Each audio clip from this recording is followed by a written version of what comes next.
Daith da, Eubinakan. Welcome to podcast number 122. Well, it's been a strange time this last week for us, because we haven't had many funerals to conduct, but we're very busy at the minute. And there's always a delay with bank holidays and like Easter, Christmas time, arranging funerals and everything. And of course, when you think of it, you've got weekends, Christmas Day, Boxing Day, New Year's Day, another weekend. So you lose a lot of days over the festive period. And there's always been a bit of a delay, but it seems to have been worse this year, really, because we've now got what's known as the medical examiner. Now, I don't know if I've mentioned this before, but this is a new position that only came in September. When I started with Father First, if somebody passed away and they were to be buried, the doctor would do a death certificate. If it was cremation, that same doctor would do a cremation certificate and then speak to an independent doctor from another practice to speak to the family and then complete the second part. Well, that altered in COVID and they got rid of that second doctor. And on the whole, it seemed to be working pretty good.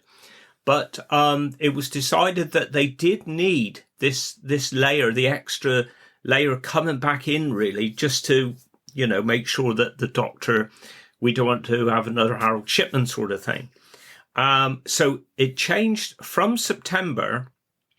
Now, if someone passes away, whether it's burial or cremation, the doctor has to notify the medical examiner.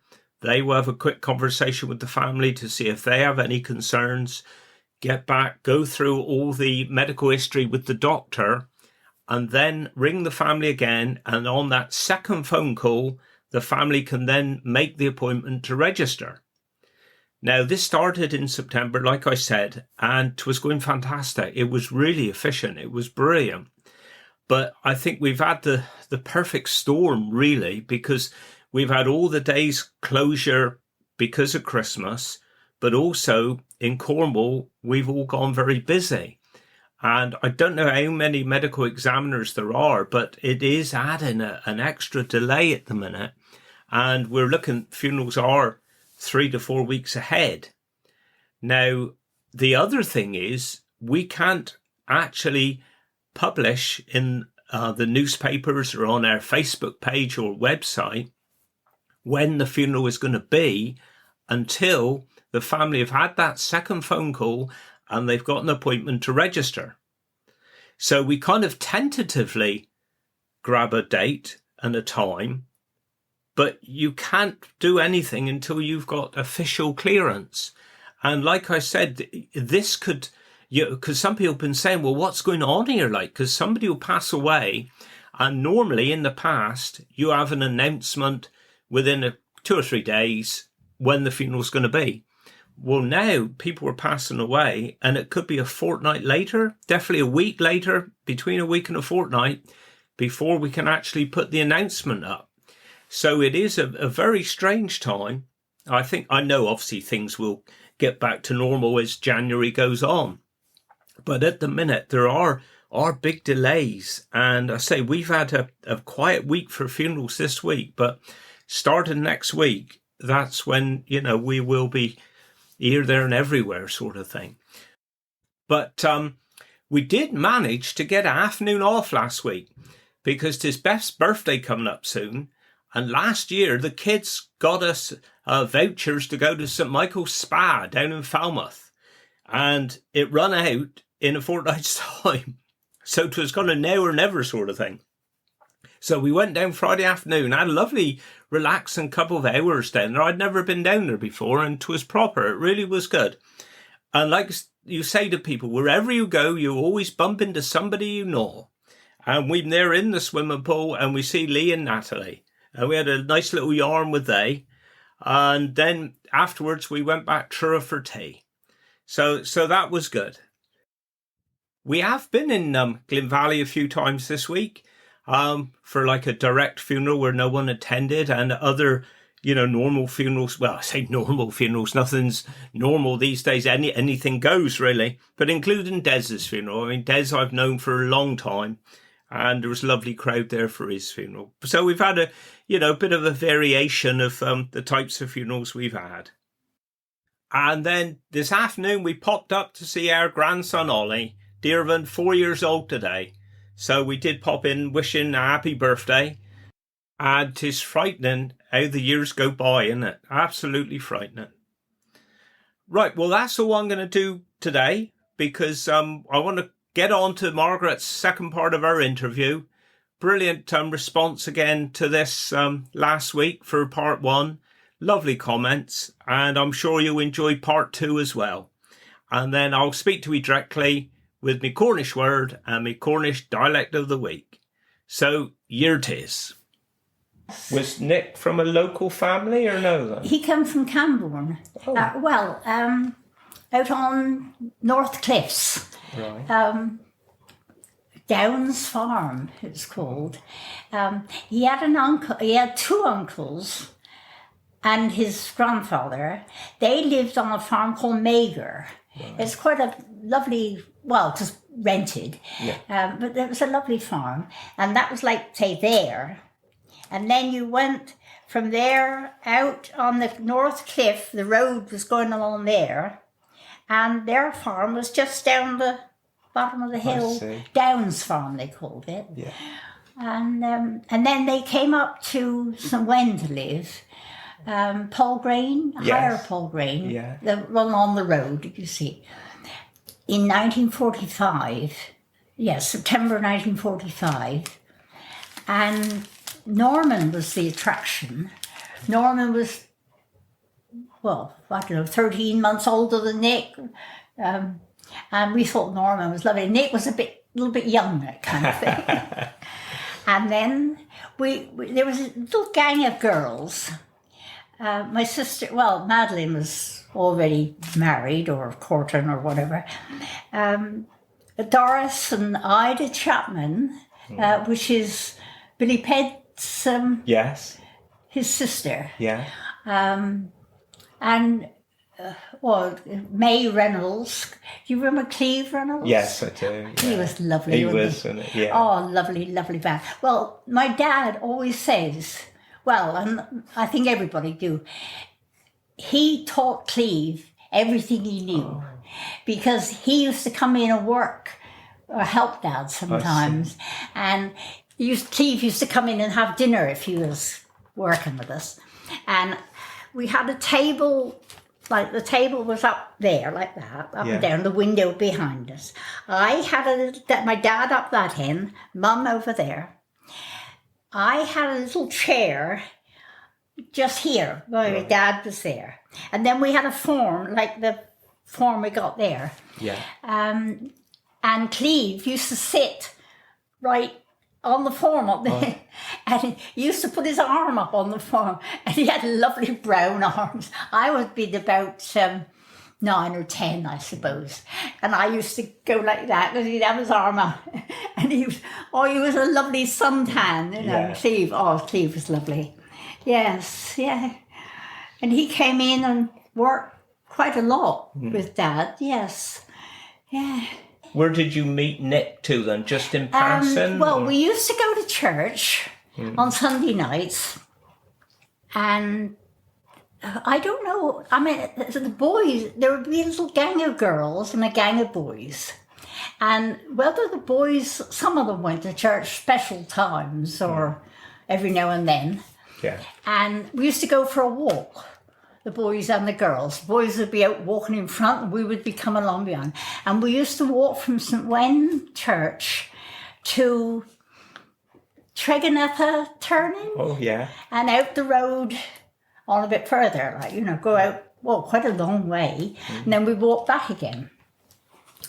And we would be gaming around and we was up by they had these railings, something in some of the fields by the road. Well, we was up there playing around.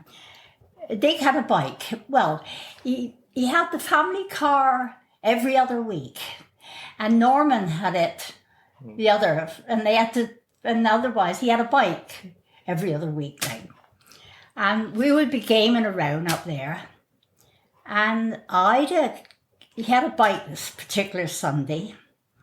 And she pulled out the little things of the tyre. The brake pad or the little rubber thing? Yeah, the little things that go in where you pump it up. Oh, yeah, the valve thing. Yes, the valves, that's right. Yeah. And threw them over the fence. I thought that was awful. I mean, he was, didn't have no tyres or nothing. I was absolutely disgusted. I didn't say nothing, but I jumped over the fence because I could see more or less where they landed, and I found them. And I gave them to him, and he thought that was brilliant. So then, I can't remember exactly if it was the next week, but I know it was the 27th of July, and he had the car that particular night. This was a Sunday. And he said to me, would you like to go for a ride? And I said, I'd love to. Yeah. And we went, we didn't actually go for a ride. He brought me home in the car. Came down to Dragolls, down to Besnees, down over the hill and up, because I was telling him about White A Hill. I said, it's horrible, horrible road. He said, we'll go and have a look. So we went up, and as we got up the top, I don't know what he was doing, but he scraped the hedge a bit. Oh. I thought to myself, my gosh, what have I let myself in for? But we went around, and then we come back to the goals, and then, I suppose we must have said, see you next week or whatever. And I remember it was the 27th of July, and St. Cullen Carnival was the 16th of August. And so by the time we got there, we said, I'll see you in St. Cullen Carnival. I said, yes. And I think the carnival was over by the time we've met up with each other. And he said, we'll get some apples or something down. I can't think it was all, where the fish and chip shop is as you come up the hill? Yes. Into St. Cullen. Yeah. Well, there used to be a vegetable shop or opposite on the other side of the road. Yeah. So we went in there to get some apples and they'd sold out. Oh. Nick bought tomatoes. Oh, and have you ever tried a tomato without a bit of salt on it? We couldn't eat them. No. But we went for a walk, and then we said we would meet up the next day, Sunday after church, and we've been together ever since. Yeah. Yes. So you got married when? No, Eglesale. Oh, of course you've moved, didn't you? Yes. Yeah, of course you have. Yeah. We were living down Coombe Bank. That's right. Then. Yeah. I immed and ammed a lot because I wanted to get married somewhere, really. But I thought, no, I can't do that. You get married in the parish you're living in.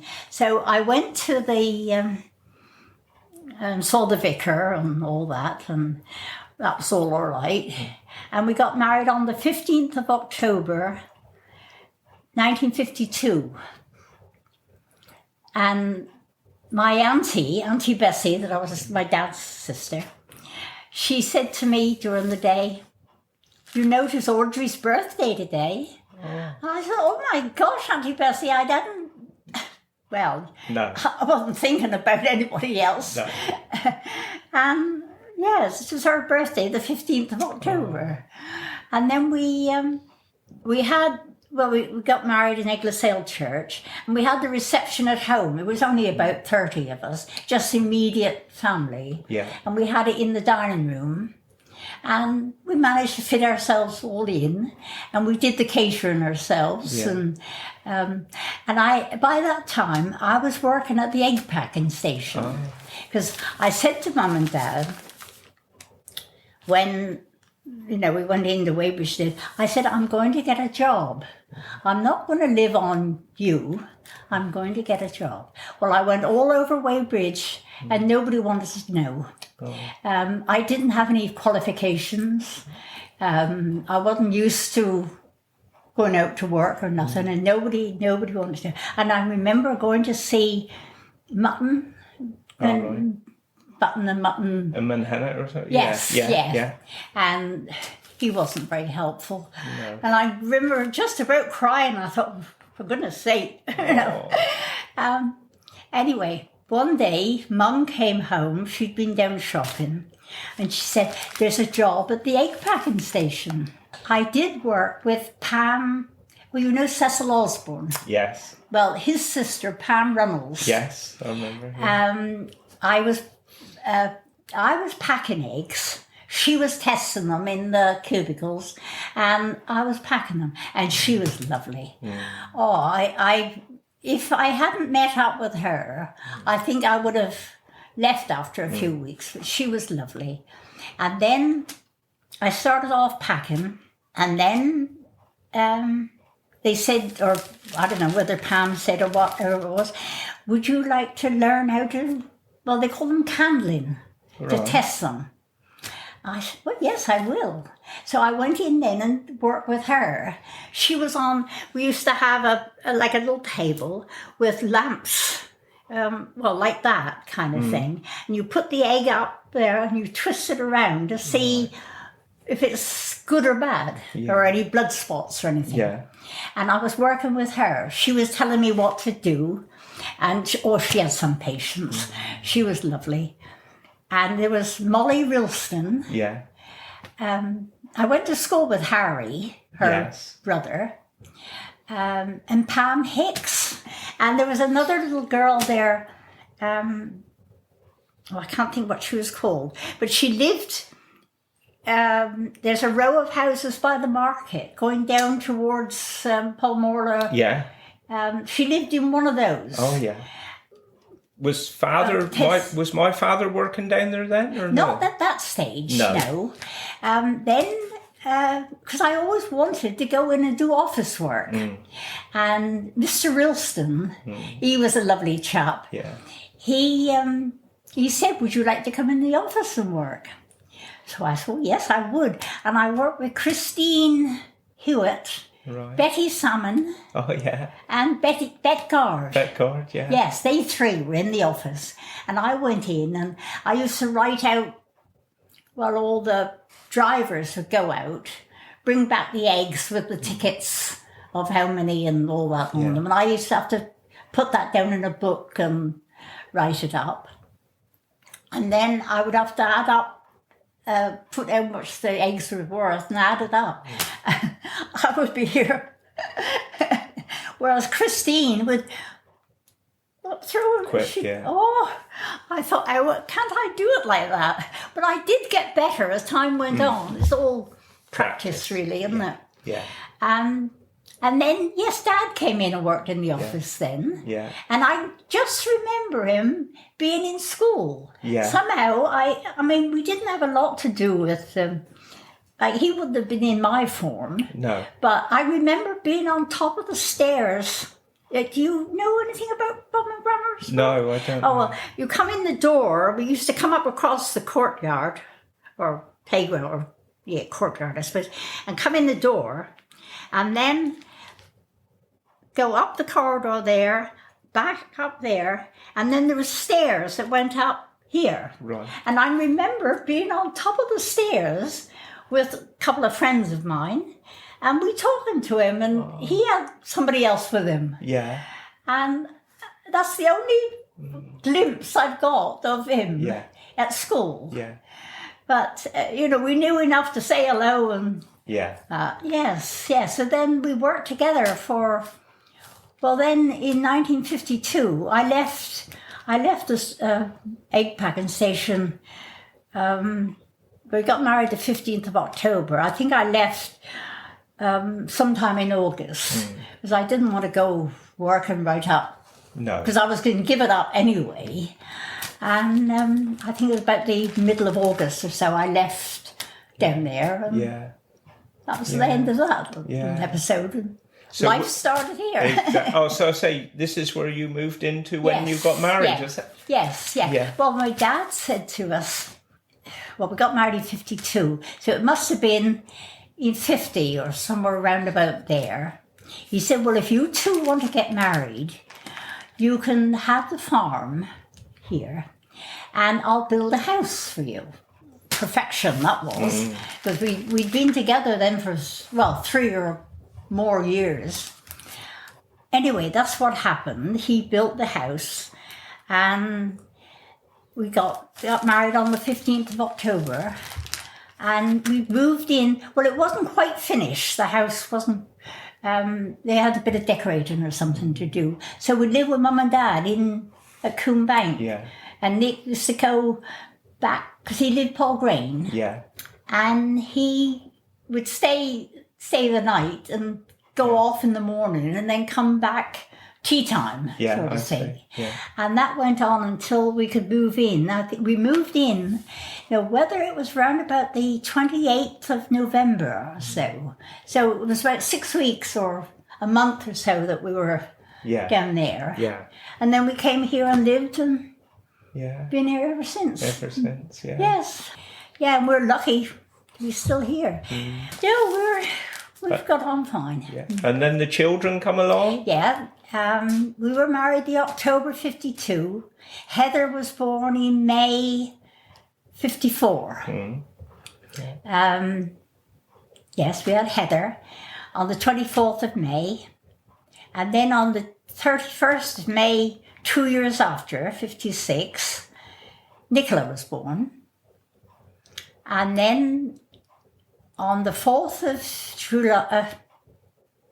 of April, 3 years after, Catherine was born. Yeah. And Nick was born the 27th of May, 65. But he wasn't supposed to. He was 7 weeks early. Oh, I see. Yeah. And, he was a breech baby. Oh.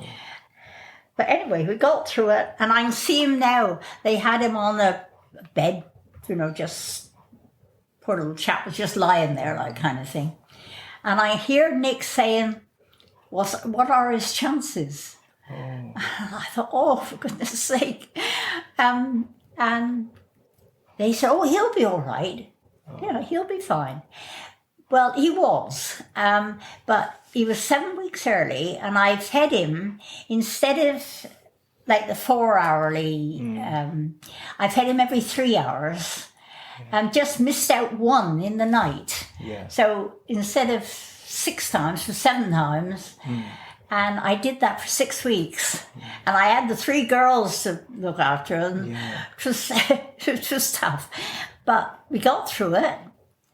And now he's way up there somewhere. Yeah. Oh. So where would they have gone school then from here? Well, that was a very, very sore point. Withiel would be in school. Yeah. Withiel was open then. So Heather had to go to Withiel. And she started in she was born in 54. 59, would it be? Yeah. The same year as Catherine was born. Catherine was born in the April. She started after summer holidays. And we tried to get transport because we measured it and we were just, I think, about 70 yards short of the 2 miles, is it, or whatever. And they wouldn't hear of it. No. And we said, well, look, she's only a 5-year-old and it's a very, very lonely road, hills, Definitely. It's not right. No. But they wouldn't do anything about it. So Nick had to, I couldn't drive at that stage. No. Nick had to take her and bring her home again. And I remember one night, my mum and dad were on the road and they called into the school. They were a bit early from out time, and they went in and I think Heather at 5 years old was quite embarrassed. But anyway, we got over it. I used to go down and meet her, but I had Catherine, so I had to put her in the pram and wheel her down as well. And I used to go down and I used to stop out the top of the hill and see her coming up, walking. But she had John Piper. Oh, yes. He was the well, there might have been others as well. I think there were Jenkins that lived in the farm halfway up the hill. And then Nicola started 2 years after. She did a term at Withiel, and then they said Withiel was shutting down. All right. And I thought, thank goodness for that. Yeah. They've got to take her now somewhere. Yeah. We had a choice of St. Wen, Nance or Weybridge. And that would have been in 61 or 62, around about there somewhere. Well, it came about, for 12 months, I don't know what year that was, but for 12 months, we had a taxi from Hawke's. Oh, yeah. He used to come every morning and bring them and drop them down the bottom of the lane and come back with them. I mean, we had to pay for it. Yeah. But, because, Nick couldn't go Weybridge to that. No. He did that for 12 months. And a lot of people in Berlin and that, they heard about it. Yeah. And they said, could our children go on the taxi? So we said, you get hold of Hawke's. They're doing it. And they said, well, what about paying? You fix it up with them. If they got room, you can, as far as we're concerned. And there was 2 or 3 that went on the taxi, and they paid Hawke's. We didn't. Yeah. We paid what we were paying and did it that way. Yeah. Well, thank you, Margaret. That was proper. So I thought for me Cornish word of the week, like I said, we popped up earlier to see our grandson Ollie. So I thought I'd do the Cornish word for grandson, which is mabwin. Mabwin.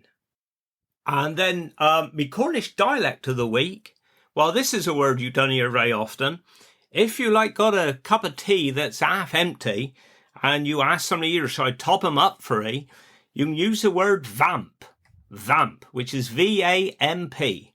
So what you'd say to them is, shall I vamp your cup? Shall I vamp your cup? So there we are. So you don't hear that very often these days. Right, well, I'm going to leave you now till next week, and I hope you have a good week. So wish you well, do Guinness, Carnobus Ficken.